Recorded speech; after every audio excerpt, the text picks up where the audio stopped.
The Zephyrians floated gracefully through their ship's corridors, their translucent bodies rippling with confidence.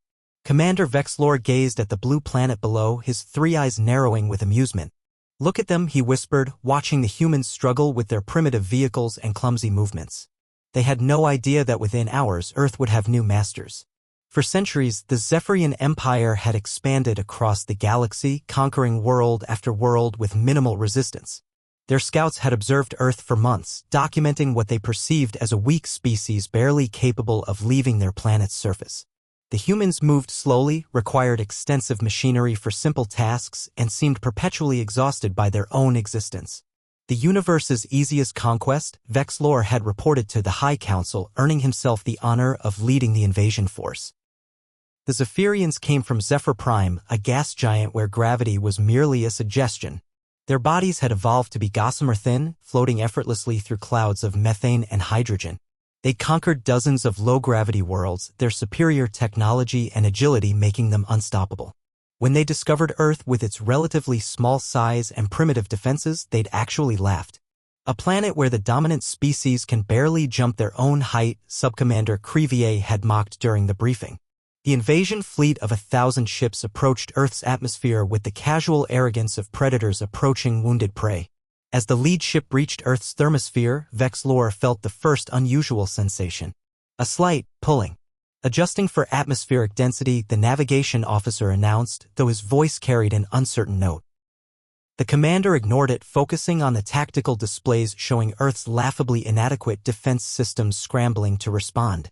Their warriors move like they're swimming through thick gel, laughed Tactical Officer Zimayar, watching footage of human soldiers running to their positions. But as they descended through the mesosphere, that slight pull became a demanding grip. Zephyrian crew members began drifting lower in their stations, their usual floating grace disrupted. "What is this force?" gasped a young ensign, his translucent form pressing against his chair for the first time in his life. Warning lights cascaded across the ship's panels as they hit the stratosphere. The pull became a crushing fist, and Vexlor felt his body, designed for the gentle embrace of gas clouds, beginning to compress.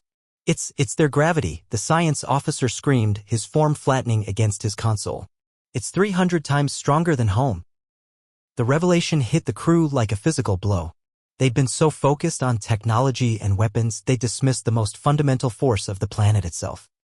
Ships throughout the fleet began reporting catastrophic failures.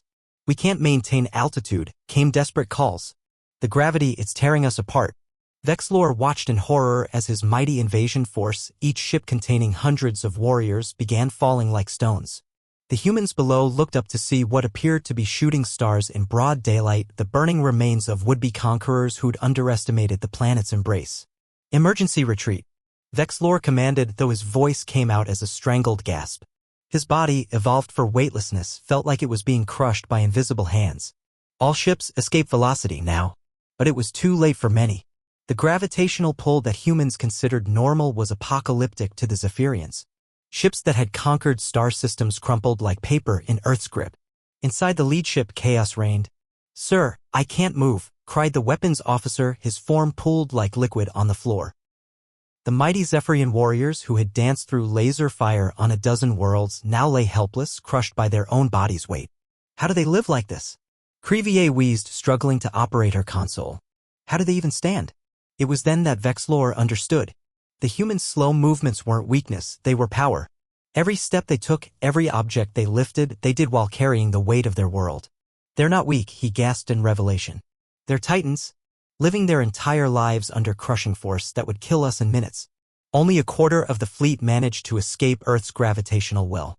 As they limped back toward Zephyr Prime, Vexlor composed his report with a mixture of humiliation and newfound respect. "Earth is unconquerable," he wrote. "Not because of their technology or weapons, but because of the very force that binds them to their world. The humans haven't conquered gravity. They've befriended it, made it part of their very existence. What we mistook for weakness," he concluded, "was the quiet strength of beings who carry the weight of a world with every breath." The Zephyrian Empire marked Earth as forbidden territory, warning all low-gravity species to stay away. And in the galactic councils, when talk turned to the unconquered worlds, Earth gained a new name: the Heavy World, home to the beings who made gravity itself their ally. Back on Earth, Astronomers puzzled over the strange meteor shower that had appeared and vanished so quickly.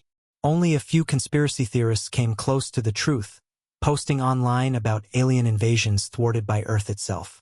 The planet spun on, its gravity keeping its children safe, a silent guardian that asked for nothing but the strength to stand against it. And humanity continued their daily lives, unaware that their greatest weakness in the eyes of the galaxy, their bondage to gravity, had just saved them all.